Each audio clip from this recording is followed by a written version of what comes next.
حدثنا يحيى بن بكير وقتيبة قال حدثنا الليث عن عقيل عن ابن شهاب عن عبيد الله بن عبد الله بن عتبة عن ابن عباس أن رسول الله صلى الله عليه وسلم شرب لبنا فمضمض وقال إن له دسما.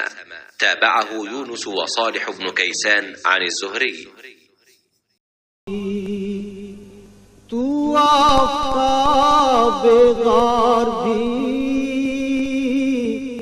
تو پرچمی یلغار بھی